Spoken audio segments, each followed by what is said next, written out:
Sidekick video cast? We'll have both. It's the Sidekick podcast, but also video. Also with video. For the first Yeah, time. with video. This is weird. And probably the last.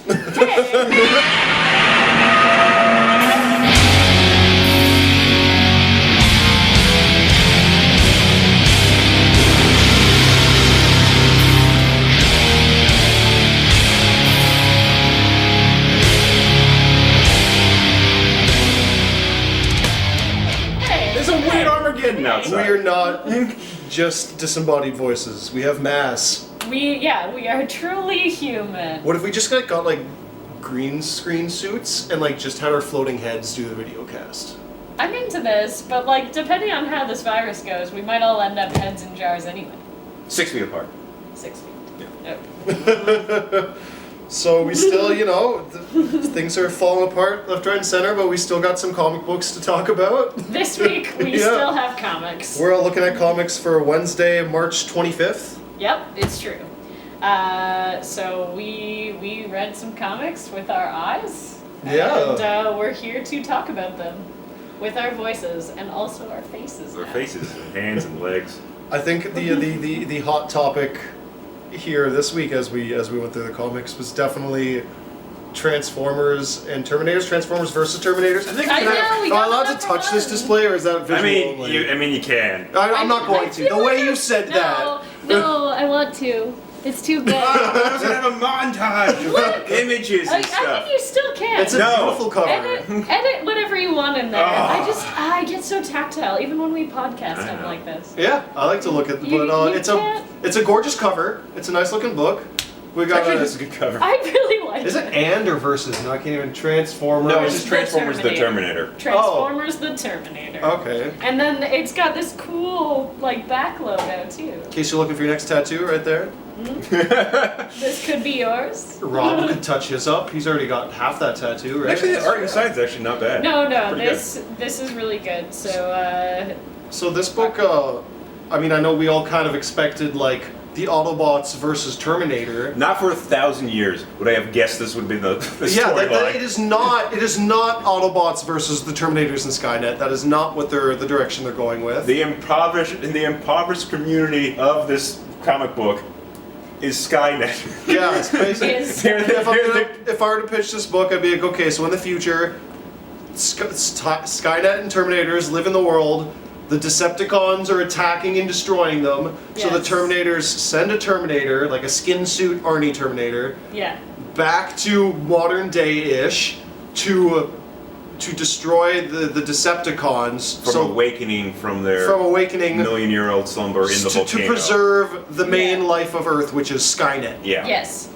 Because the volcano erupts. Just like in the and show. You know, he'll see you in hell. Yeah. Yeah, there's everything he says is a direct line pulled from the Terminator movies. He But says, applied to the Decepticons. Yes. and Sarah Connors is there, kind of drawn like. That's the weirdest part to me, that Sarah Connor, they just went for Yeah. it, which I really enjoyed. Sarah Connor's Yeah. just there in Oregon. She's just there, Even though and they drew Terminator- it to look like I'm the worst. What's the actress who plays? Well, it makes Sarah sense Connors? because they both came out in 1984. It looks right? like Yeah. her, but the Terminator doesn't look like Arnold Schwarzenegger.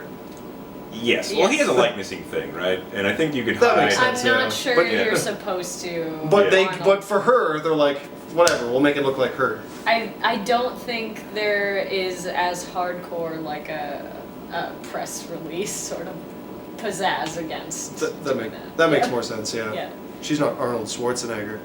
I mean, have you seen him lately? You could also hide the fact, like, oh no, it's just a lady whose name's Sarah. Don't worry, it's not her. And then, like, and I mean, I'm not to say anything about this artwork, which is beautiful and great, and does a great job of both, like sort of the organic portraiture and the hardline Terminator and like Transformer stuff, which I think it's hard to find an artist who can do both. Yeah.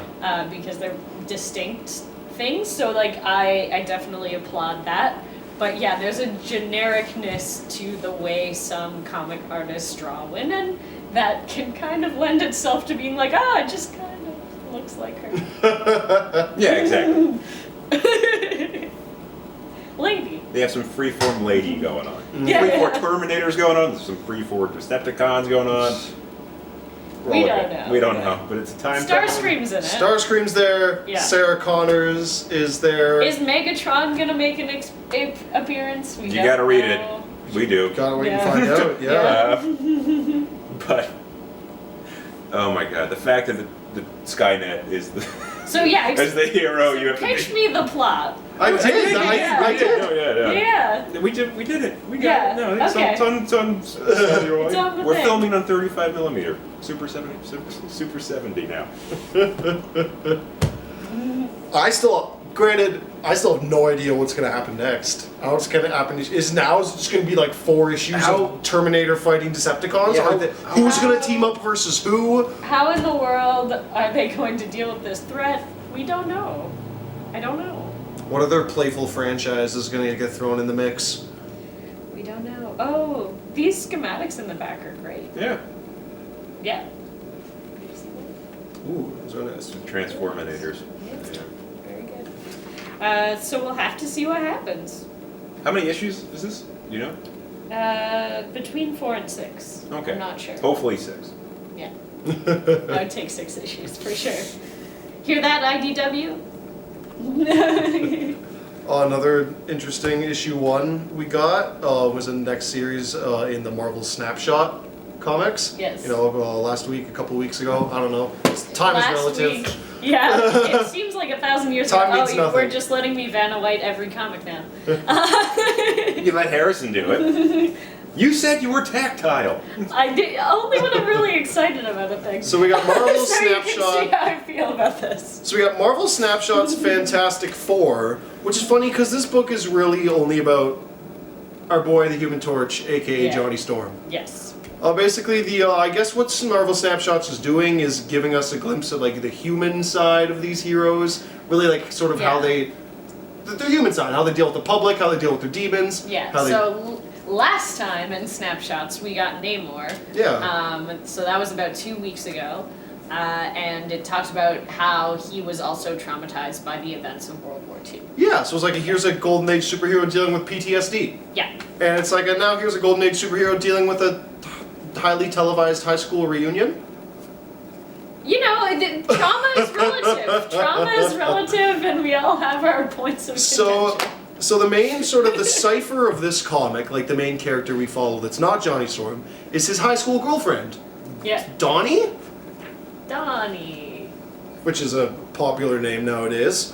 The kids love it. So basically he and his sister Sue are from a small town, and now that they're the Fantastic Four, the Yes. small town does this thing where, of course, everywhere you go in town, it's like home of the Fantastic Four, home of Johnny and Sue. They're the small town's celebrities. Yeah. And Johnny more so than Sue, because Sue was already an adult when they became the Fantastic Four, whereas Johnny was still a teenager when he got his fire powers, so he was still very engulfed, like fire, in the town's legacy Yeah. when he was experiencing his fire powers, so they care about him very deeply, and it's like a high... I mean, also he's the flashy guy. He can do the big like riding Yeah. in the sky with the flames.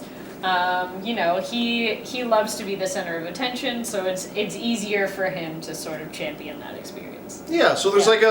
like a 10th year like high school reunion going on. It's lots of media is there because of Johnny Storm's relationship with this town and the fact that he is confirmed to go there.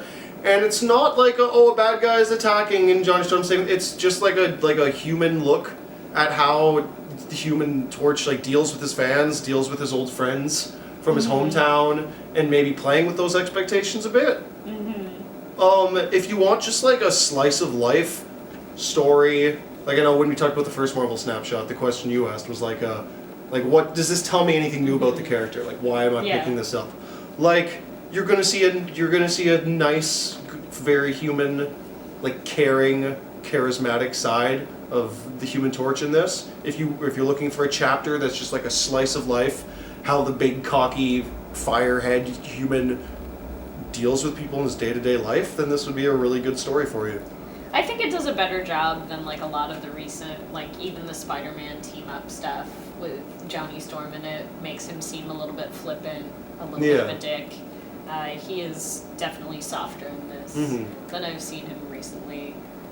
Also, Is that another- Benjamin Dewey does an amazing job of the caricatures in this. Like, it feels like a mixture of classic comics and modern comics. Yep. And the colorist does an amazing job too of really like setting the mood of like the celebration, and then also the quieter moments, kind of like subduing the colors. So, Yeah, the colorist does a great job of like in the modern day stuff. I feel like I'm reading an Image comic, yeah. and then there's like you get some full page splashes of like Golden Age Marvel days, Yeah. and it And they've has that they've flavor. kind of brought it down to those primary colors. So like I really appreciate the look of this book. It's definitely worth it for that. Mm-hmm.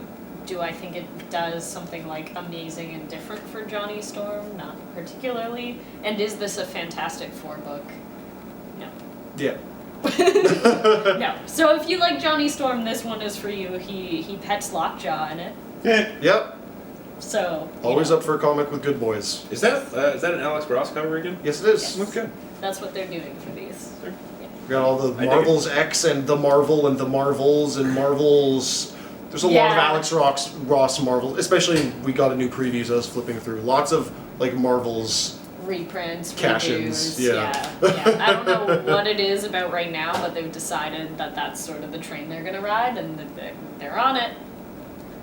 Do you have any other awesome number ones you want to talk about this week? No, I Or think some that other- those were our two big number ones this week. I know some of the other shops saw different ones, but we got these. We have- None is good as. I know Terminator somewhere we have Transformers. one of the new X. There's a new X Team number one. We do have Hellions. Hellions. Oh, you got Marauders, the Hellions, the X Force, the Hell Yeah. Force, the Non-Force, the X Terminators, the Extreme. I don't know. There's a lot of them. They Yeah. all got Apocalypse and Professor X and Magneto sitting at a table, being like, "Oh, we got all mutants are good now."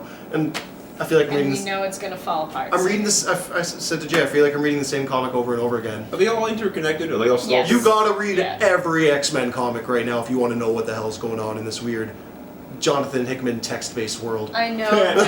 The trouble too is that like so I read Wolverine number 1. Yeah. I think you did as I well. did. We got number 2 this week, and you have to be reading the X-Men canon to understand what's going on because they plop you on a boat, Mhm. and you're supposed to know sort of the ins and outs of like the spice trade of the pollen of the flower from Mhm. Krakoa, the new like sort of like utopic X-Men life that they're leading and all this. When the first Wolverine book that we read last week wasn't about any of those things really. He fights vampires, and it Yeah. was like a total 90s cheese, like greasy Logan book, and now we're straight into X-Men canon, and I'm having a hard time. I was having a really hard time following what was going on in the Wolverine. Not on top of that too, the art's really hard to like decipher. Like I just couldn't digest what was happening. The paneling Yeah. is kind of inconsistent, so sometimes it expects to be read across both pages like Yeah. this, and sometimes the paneling is broken up and is meant to be read down both pages, but they're not, like the way that the panels are being divided, it's not clear how you're supposed to read them, and it makes it really tough. So it's not like the art is bad. And there's not a lot of It's like- speech bubbles. They don't really direct who's saying Yeah. this language, but they are speaking, and I'm not sure who it is sometimes because Because the speech bubbles don't have tails. yeah. And Oh. and the panels aren't arranged the way you would expect, which sometimes works for storytelling, but in this case, because they haven't stuck to a theme, it just becomes really, really tough to follow. It's like looking at a kaleidoscope that just so happened to have Wolverine in it. And I was like, I don't know what I'm looking at. I mean, and that would be fun if there were still vampires, but apparently Dracula fucked off and is nowhere to be found. Poor I just Dracula. feel like overall all these, and like I'm not an X-Men reader, I'm not following all these X titles, I'm Yeah. reading like the number ones and that's it. So like I do not have a fully formed experience with this whole reboot, but everything I have read makes it feel like this whole X-Men comic universe has become the CW network. Where it's like all their superhero shows, where it's just like all their villains get like watered down to the point where they're not really fighting, so they just like all stand around in their cave together and be like, okay, well, what are we gonna do next? Whereas like every character we've ever met gets roped in to the point where all they just stand in the headquarters and be like, what's our next move? And I'm like, just seeing like Professor X and Magneto and Apocalypse and Mr. Sinister like sitting at a table together, where Mr. Sinister is like cracking a joke about shoulder ornamentation.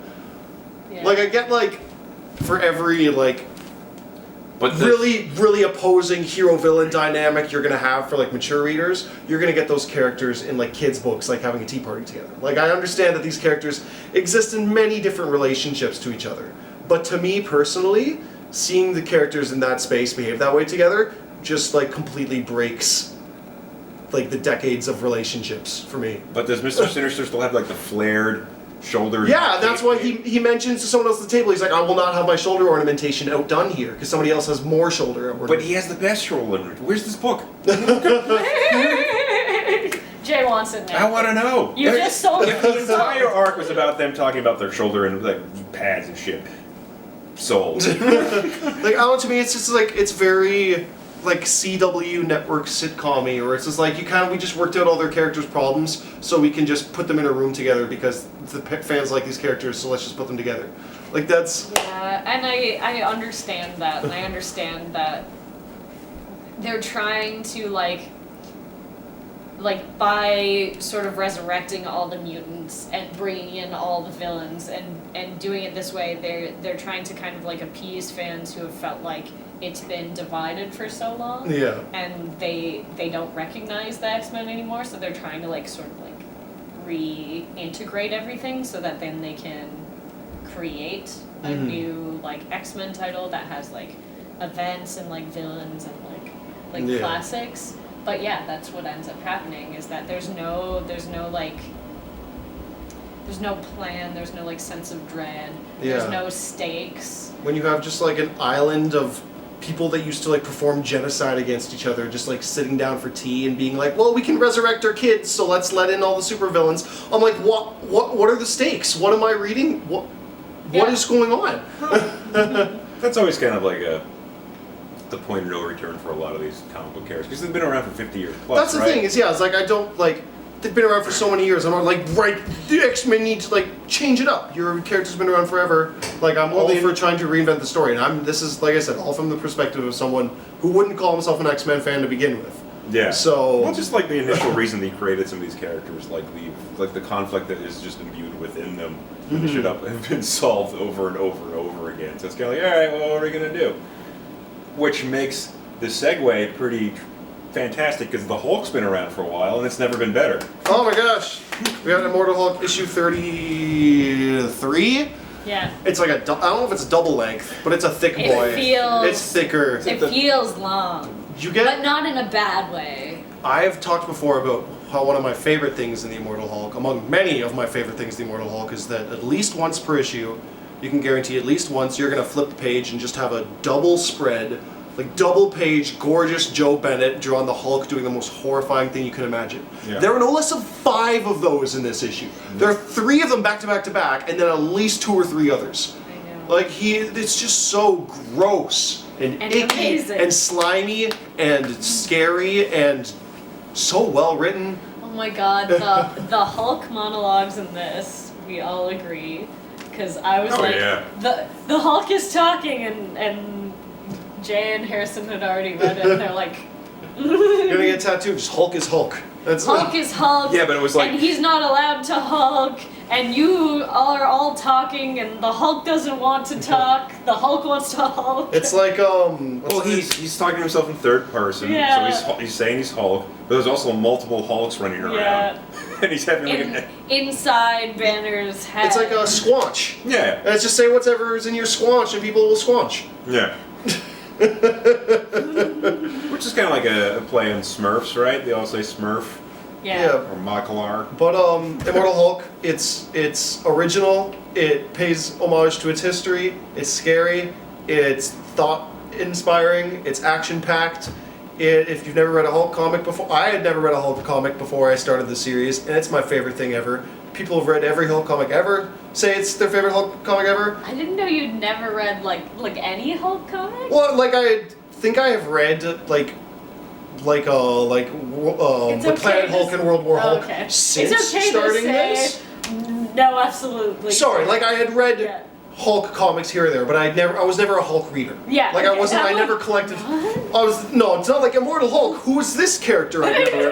Like no, I read things the Hulk was in, but I was not Yeah. like collecting the Hulk series and looking forward to this new Hulk series. Yeah. Like I was like, I want something spooky, and this looks spooky. I'm just glad we're out of like the World War Hulk days, because like Planet Hulk happened and World War Hulk happened, and it was awesome. But then we had like World War Hulks for a while, and we had Yeah. a Red Hulk, and it kind of did a Batman thing where like everyone was kind of a Hulk. They were like there were Kid Hulks, and like A-Bomb was a Hulk, and the Red Hulk was in there, and And then they did away with Banner, right? Yeah. They killed Banner. stripped all that out. They had just Jen as Hulk, Yes. which that title was amazing. Mhm. And they had totally awesome Hulk instead, which was awful. That was weird. That was a weird direction to go. And now we get this, and I feel Yeah. like this is the best like comics resurrection as well that we've ever gotten, because we expect characters to die and come back. Like we've all been reading comics. But he's like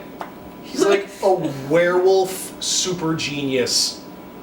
Like Yeah. he's like werewolf for his like because he comes out at night and he's got like multiple sides he's trying to balance. But he's just like so calculating, and you see Devil Hulk and Child Hulk and Joe Fixit, Yeah. and like all their voices are written so perfectly, and like they all had like opposing views before, but now they're working together. It also started the right way. Like usually when a character comes back from the grave, you want them to kind of have like a stripped down, easygoing, simplistic story. And that it was kind of like Renegade with the Hulk, where he was just like walking down a lonely road. It was that for a while. It was that for a while, and it kind of built up to where it is now. But like Wolverine, when he died and came back, he was like a phoenix, time traveling robot fire monster, and he jumped into the X Factor, whatever is happening right now. I'm like, I don't know what's happening. When's the last time there's been like a 33 issue run on a Marvel comic that didn't tie into anything else?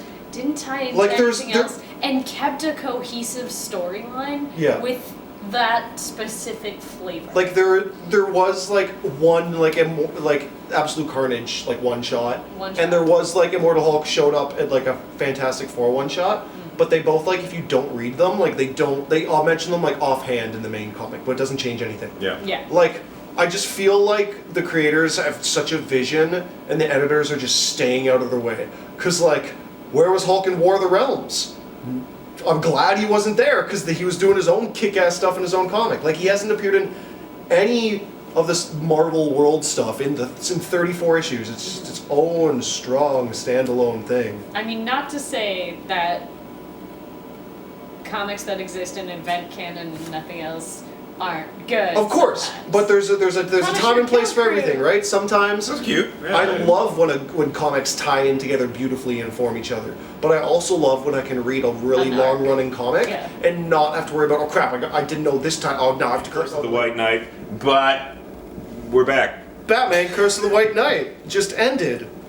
It's the last issue. It's issue 16 of Sean Murphy's Batman universe. Yes. So we had the 8-issue Batman White Knight, now the 8-issue Batman Curse of the White Knight. He's driving the Tim Burton mobile. He's got the Yeah. shields. I love that moment with the shields. Yes, That's all I'll it's say, true. but that was good. Yeah, it's I mean, I'll say this about this book. Now that I work in an awesome comic book store and can sometimes read books without having to buy them, I don't buy as many books as I might have to. This is a book that I've collected. This is a book Yes. that I've had on my pull list that I've bought every issue, mainly because it's just so dang handsome. Yes. It is a handsome, handsome book. Sean Murphy draws awesome. He builds Gotham beautifully. The cars are amazing. My number one review for Sean Murphy's Batman series is Batman's thigh-high boots. Yes. He's got thigh-high leather boots and a collared cape I do like the colored and a big wide belt buckle, and it Yeah. just checks all of my boxes. That's like- the Batman we want to see. And Jack Napier / the Joker is very sticky, Yeah. which I appreciate. Yeah, he's not like boy band handsome. Yeah. But I guess one thing we were talking about a bit that happens a bit in this book, if we're gonna because as a whole, I really do enjoy this book, which is why I want to get a little critical with it. Is Yeah. there is a lot of trailer moments. I don't know if there's a better word for it, but I always use The Rise of Skywalker to equate like the big Star Wars trailers where they very obviously put a moment in the movie only so they can put it in the trailer to make you go like, oh my god, what's that? Like in Rise of Skywalker, which is a perfect movie except for this one little mistake. You have Rey fighting herself with a red lightsaber for like 3 goddamn seconds. It doesn't change a thing, doesn't influence the film or the plot or anything. Yeah. But why? So you can have a quick little shot of Rey holding a red lightsaber in the trailer. So people are going, oh my god, Rey's gonna turn to the dark side. I gotta buy 10 tickets. This book makes you buy 10 tickets. This book does a lot of things where it was like, or like when they kill Chewbacca, but not actually really kill Chewbacca. But why even do that in the movie? Because you want to have a cool moment that would have lasting effects without actually dealing with the lasting effects. So we already paid for the ticket. I agree. You can kill him. Like, you want to have that moment. The Star Wars franchise doesn't actually want that. It wants to keep all the legacy characters, but also make changes, but also not make changes. He killed everybody. But make you happy, but not make you too happy that you're comfortable enough that you don't have to see any more movies. It's a very weird... Like, I'm not proud to admit it. When I saw Rise of Skywalker and Chewbacca died, for like 2 minutes, I was fucking shook. Now I feel like an idiot for having fell for it, and I blame Disney for that feeling as well. But like, I took it hook, line, sinker. I was like, oh, Chewie's dead. And then they're like, oh no, he's not. I was like, you bastards. You like cheaped out on that moment because you wanted to give me that 2-minute thrill. But now I like hate you more for lying about that thrill. Well, just like that was preordained. They planned that since the prequels. They were like, don't worry, in like 20 years we're gonna come back. Palpatine's gonna come back. We're not gonna hint at it at 7 or 8. Yeah, if you want to do something cool that is cool because it has lasting consequences, and then you take away those consequences, it's not cool anymore. Anyway. Like anyway, so Batman. Batman. An example of this. Like I said, Sean Murphy's doing his own Batman universe. He's doing his own thing. It's its own continuity. So of course he has someone break Barbara Gordon's spine. Yes, of course. So this book references some major events that happen in other Batman arcs. Yes. And yet it doesn't hold on to any of the consequences of those events. Beautifully put. Because he is building a universe that is going to last for a few more arcs, so he doesn't actually want to deal with that. So we see Barbara Gordon get her spine broken, and we all, Batman feels, oh my gosh, because like in Killing Joke, when she has her spine, oh that's so bad, oh my god. 3 issues later, she's walking. Mm-hmm. She rehabs, it's fine. So it's just like Star Wars, though. Yeah, like it's giving you a moment to be like, ugh, but then like immediately removing the consequences. But the original moment was only impactful because of those consequences. So removing them removes the impact from the moment. Yeah. Like I don't want to get into spoiler territory, but there's a bit more. I was going to say that like the resolution of this book, parts of it feel that way as well, and you know, it's unfortunate because I think there are some cool ideas in his first arc.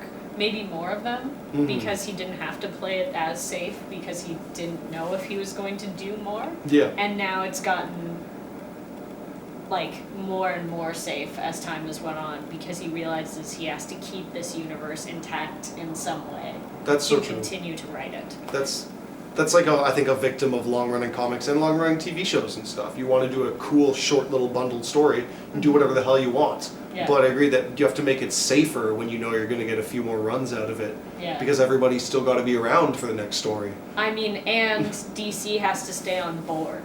Yeah. And that's my other potential problem with this book, is that the Black Label series, when left to its own devices, when given 4 issues or something, the writers and artists take more chances, whereas here, when this is a staple of the DC Black Label, when they know that they're going to keep it, they're rolling less dice with these I mean, books. my just feeds my ongoing opinion of you get so much cooler books with B-list characters because writers can take a risk with them.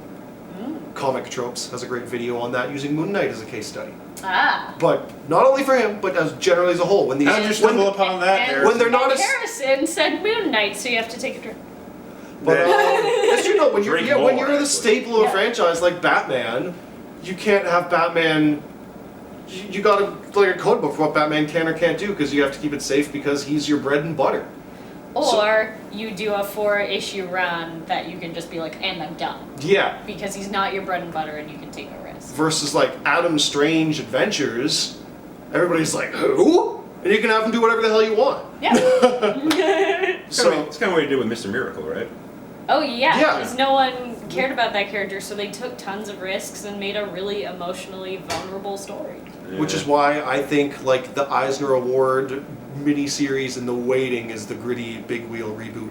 But nobody cares about Big Wheel. You can mess with his continuity, nobody's gonna bat an eye. Do whatever you want with Big Wheel. He's the foundation of the Marvel Universe. You take him out, the whole thing topples over. Big Wheel Max. He travels back in time. He turns out he is actually the Black Winter. Yeah. What if that's the Black Winter is just Big Wheel? There's just a big black wheel in space. I would take everything back I said, bro. And do better than hell. Anywho, Crowded. I read Crowded. I don't know if anyone else. I didn't is read reading Crowded. I read the first few issues when they came out, and I enjoyed it, and I fell off the wagon. Oh, well, that's okay. So I believe that this wagon is worth staying on. Awesome. It's an amazing book about an app where you can crowdfund someone's assassination. If enough people want this person assassinated, it may get done. We're at the point in the arc where we're fully in the sort of Stockholm syndrome romance ? Between the two main characters. One is the hired gun sent to save the life of the girl who's being crowdfunded to be killed. So they've been escaping for a long time, and you know, things get a little bit sticky, and now they're trying to figure it out together, or maybe not. Is that an image And book? they also have a dog. Yes. Yes. So this creative team does a really awesome job of making the dialogue in this wacky situation seem real. They really hang on to the character profiles of both the two main characters and keep them really true to themselves, which I think is hard to do in a close quarters action-heavy book like this. To keep each moral compass sort of pointed in the direction that it always is. And, you know, the colors and the art are really fun. I think it's a great sort of light but action-packed book. I really recommend reading it. If you like humor, if you like nonsense, if you like dogs. There are a lot of panels. There are a lot of If you like panels and a panels. lot of dialogue. It's really, really, really character-driven. Yeah. And I really appreciate that in a book because I think that oftentimes you can get a lot of sort of punch 'em up, bang bang boom comics and things like Assassination Nation, which I also really enjoyed, where it's just very silly and a lot of jumping around and a nod to sort of Fast and the Furious camp, and you would expect it to be like that, but it's so much smarter than that, and I really appreciate it. Gotta check it out. So- It's good. Read Crowded if you're not already. The first trade is out, the second trade is coming. I will check out that trade, Chris. Yeah! Speaking of trades, Right after these messages. Everyone freeze. Don't move. We have messages. All right, trades. Thanks to our sponsors. Are you putting in commercials? Yes. Amazing. How are people going to know about Arby's unless we don't tell them about it? let's film some commercials after. So we got trades this week. What's an ad for Rambling Rob? That's it. Aw. And White Castle. And White Case. The Crave Case. The Crave Case. You Crave can Case get the com- Crave Case. You can get 30 sliders that also have a groundbreaking amount of calories per slider. And you can carry your comics in that Crave Case afterwards. No, do yes, not you put can. your They'll get a little comics in greasy. there. Oh. You'll probably get some kind of infection, but it's worth it because I go everywhere with 2 briefcases. 1 briefcase for my burgers, 1 briefcase for my comics. That's a smart man. Do what Harrison does. Briefcase more like a beef case. Yeah. Who doesn't want And your I'm Dr. out. Doom to smell like a hamburger? He's already charred and Okay, stuff, anyway, right? we got trades. Dr. Doom. Dr. That was Doom. my I segue guess to we'll talk Dr. about Dr. Doom first. I haven't read this whole Dr. Doom yet, but I really liked what I have read so far because, like any series where the main character is a villain, you can't just make a series about a villain doing evil things because then they're not a cipher. You're No. I don't identify with this. He was framed. It was framed. So, like, one thing I've always loved about Doctor Doom is such a deep and cool character because he is quote unquote evil. He's self-serving. He's like there to make his legacy. He's built a lot of power for himself through hard work and determination. But at the end of the day, with all the evil machinations he's put in place over the decades, the people of his nation always come first. Yes. Which is why, like, basically in the first issue of this run, so no spoilers, the main conflict here is that he is being framed for an international crime. Yeah. And rather than be like, Dr. Doom, now you'll accuse me, he immediately turns himself in because they're going to attack his people. And he turns himself in to prevent that. And he is prideful and he is egotistical and he is self-involved. And he stays all of those things while also turning himself in. While immediately surrendering himself for the protection of his people. Which is amazing. So that's basically myself in this book. Yeah, 100%. And also the artwork is Art's really solid. Like that is this. Yeah, it's very new comics. It's very like newer X-Men runs and stuff. It's extremely rendered, but it goes with the sort of like shiny utopic themes that Doctor Doom tries to bring to his society. So I think it really matches that. But it's a very idyllic vision of. That's what I mean. Yeah, would I be correct in addressing our earlier conversation about continuity and saying that this is pretty standalone, right? You don't have to be knowing what the Fantastic Four and X-Men are up to right now. You can just read Doctor Doom. Absolutely not. You can just read this. Great. So if you're a Doctor Doom fan, this is a great trade for you to pick up and get in on this arc. You know, you're home, just watch Fantastic Four Rise of the Silver Surfer, and you're like, I need more of this character. It's a great place. Or you could watch that, like, that stick. sweet Rotten Tomatoes 10. The one that came out like a couple years ago, where Michael B. Jordan was the Human Torch. Oh, I've seen them. Oh, the movie. Yeah. Fantastic. Fantastic. I saw it in theaters and there's one line of dialogue where we read about it and then we literally stood up and cheered when they said the line, and it was just when they bring Doom back from the dark dimension or wherever, and they're bringing him in and he's like all sitting there like that, and one of the doctors has a clipboard. It's like, oh, his biochemistry is off the charts. That is the line exactly. That doesn't mean anything. I'm not a scientist and I can tell you that line doesn't mean anything. His biochemistry. It's off the charts. Well, he might have a lot of chemistry. There's so many biochemistry. How's the biochemistry? There's so much of his biochemistry. It's like just so much of it. Maybe he's acing those tests, those biochemistry tests. Oh my goodness. Okay. All right, whatever. Once in future, that's it. Chris, you read this, correct? I did. How did was anyone it? else? It's a mom. That's a grandma. also mom. Right? No, she's a grandmom. She's a mom and a grandma. She is a grandma. I mean, if you're a grandmom and a mom, that makes sense. But, I mean, sure. She's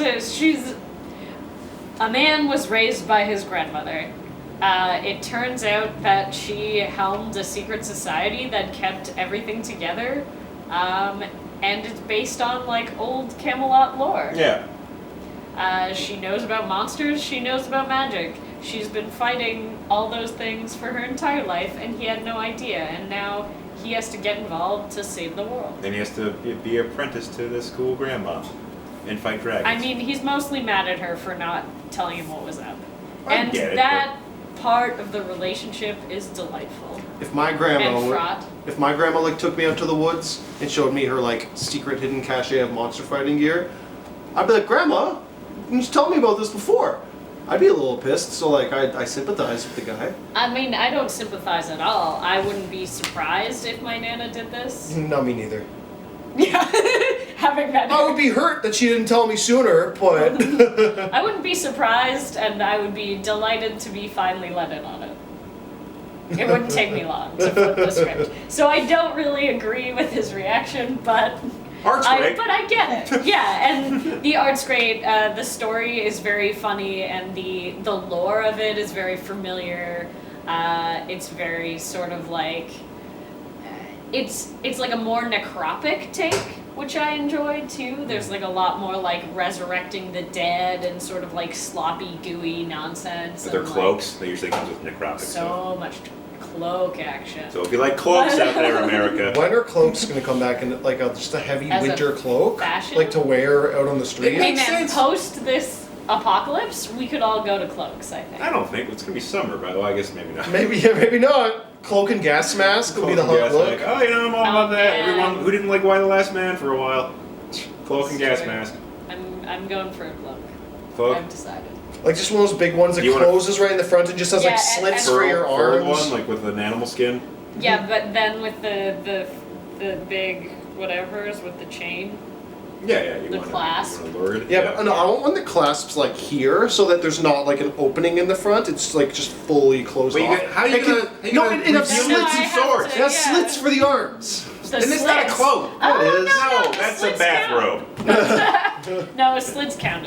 It's a thing. Slits count, but not I could- not sleeves. No, not sleeves. I don't want He said sleeves. slits. Slits for the arms. Yeah. That's Trust me, I could That's sh- not a cloak. I'm No, sorry. trust me. I could show you some really good cloaks with slits. That you'd be like, okay, that's a cloak. You're That's it. gonna be showing. got high You're gonna be showing me. collars, You're gonna be they showing me got- trench coats. And be like, look, check out this sweet cloak. And I'm like, I don't know.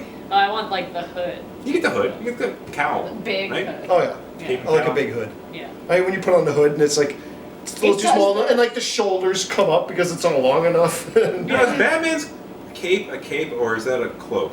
It's a cape. It's a cape. But it goes 'Cause around he- the front. It depends on the iteration. Some like the Michael Keaton one, like the cape starts like here, whereas some of them it literally like starts right off the back. Yeah, Yeah, it usually starts off the back. Yeah, That's a it's cape. the back. That's Yeah. a cape. But the like Batman the animated series, he can just stand there and be like in shroud. It borders on a cloak at that. I would, honestly, I would need to see a textbook definition of cape versus cloak before I gave my 2 cents on that, because I don't know. You seem He pretty never has confident a about the hood. sleeves.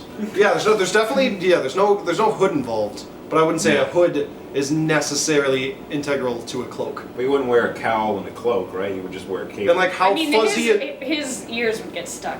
because basically when I think the cloak, I'm just thinking of a cape, but it kind of covers up more and it's warmer. does more. And it's usually thicker and furrier. Yeah. But I'm like, at And- what point of furriness does a cape become a cloak?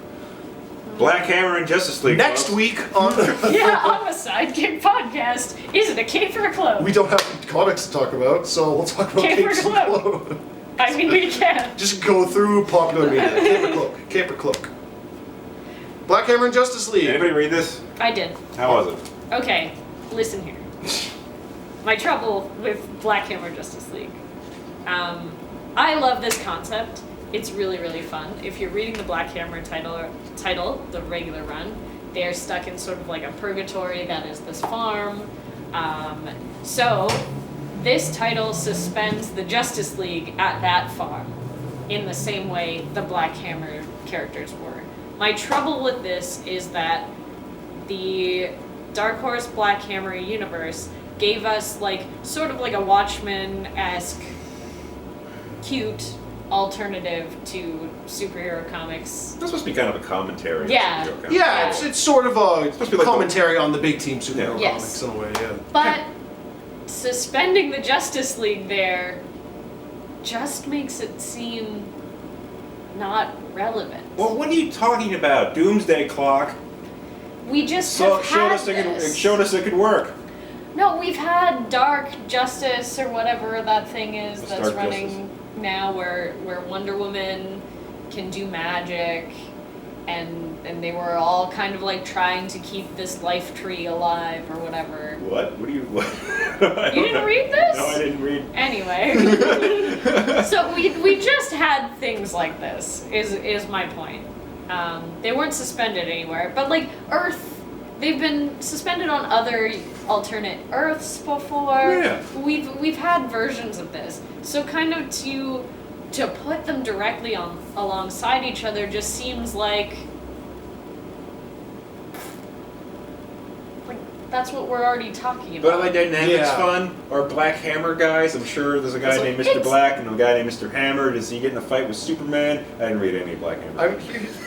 I really like Black Hammer. I the classic adage: you either die the hero, you live long enough to see yourself become the villain. Huh. This book saw itself become the villain. Black Hammer I liked because it was like it was a kick-ass story with great Yeah, writing. yeah. And like And really even though good these artwork. characters were very obvious, like you got the Barbalian, Slam. you got Barbalian, who is Martian Manhunter. You have Abraham Slam, who is Captain America. You have all these very obvious Is that character his name? archetypes. Abraham Slam? Yeah. I like that a lot. lot. So very obvious character archetype copies, but like a Disney, their relationships and what they were dealing with and stuff was written so well that I'm like, great, this is not only like a commentary on the big team superhero comic, but it's also just like a good look at these characters, and as in like in versus all these big superhero universes with tons of ongoing titles and like unoriginal character stories and stuff, and now there's like 12 Black Hammer titles with a bunch of tie-ins and shoot-offs with like not the most compelling. Yeah, and it started innocuous enough. This is becoming a review for Skeleton Man and Skullboy, because Skulldigger and Skeleton Boy. Well, but that's part of the problem, right? I haven't gotten a main arc Black Hammer book in a while, but I have gotten Skulldigger and Barnacle Boy. But also we got like Dr. Star. We got. I really liked Dr. Star. Yeah, I know. But my problem isn't with that. Yeah. Right? My problem is that we've gotten alt universe titles of Black Hammer. We've gotten spin-off titles of Black Hammer. Gotten World War I era Black Hammer. So it just is doing all the things DC books are doing, and now we have DC characters directly in it. Yeah. And it just doesn't feel like the same thing I fell in love with anymore. Yeah. Because it was a remix, and now it's just giving me directly, like, sort of the original material that it had before. It's like the difference between, what's that? I'm gonna try and draw a comparison for music, and it's gonna be really bad. But it's like that Weezer album that was just covers. Oh yeah. They were like, Weezer's putting out a new album, Yeah. and then it was just like very, very like monotone covers of stuff. It's like That's what I just got. Instead of like the Daft Punk like remixed into like hip hop albums, Yeah. I'm getting the Weezer cover album. It's not awful. It's just not It's just not fun. Yeah. And not new, and therefore not as good as what I was getting before. I think it's one of the major trials with writers, especially in comics, because like they write something new and I think they foresee an ending to it in somewhere in their head, but then their publishers are like, "We'll keep this going. It's selling well." And they're like, "Okie dokie. Why say no? I like writing. I like a paycheck. I'll keep drawing this out." Yeah. And then all of a sudden you're like, "Oh no, it's a TV show now, and Rick's dead, but he's got a separate TV movie coming out, and I don't know what to do anymore. Oh well, I'll just end it." Yeah. and yeah. I mean, yes, but I hope that the best thing that comes out of this is that people who normally read DC Comics read this, read Black Hammer, and decide they might be open to trying something else from Dark Horse. Yes. Or some new title from another publisher. Like, I hope this becomes the gateway drug for people who are into superhero comics and nothing else, and then can realize that they actually might like something new. But going backwards from that, being someone who's like really into indie comics, really into new storytelling, and then to wrap into that, it doesn't work this way, for me personally. Like, I can't make that transition. I agree. It's almost like, I don't know, I'm trying to, the music comparison was good. I'm almost thinking of like, It was clumsy. Alright, if it was a Denny's breakfast item and it was called Abraham Slam. yeah. Or Therm Scissor Punch. Or Therm Scissor Punch. Anyway, Chris, that's a good, to help our viewers / listeners understand this book anymore, if it was a Denny's breakfast item called the Abraham Slam, what would be on it? It'd be pancakes with a side of bacon. Small stack, tall stack? Tall stack. So 3, 4?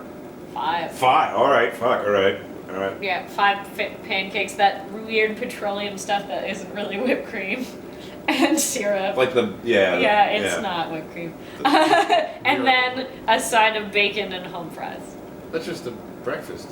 No, I was gonna say, if I had to, Yeah. having not read all of it to be fair, I would describe Black Hair Justice League as like a stack of pancakes, but without of maple syrup, you just squeeze like pancake flavored syrup onto it. Okay. More. Just pancake More of with like pancake Pancake. flavored stuff. Or that butter flavored syrup, which kind of Not even, just more pancake. Yeah, but why even do that? exactly.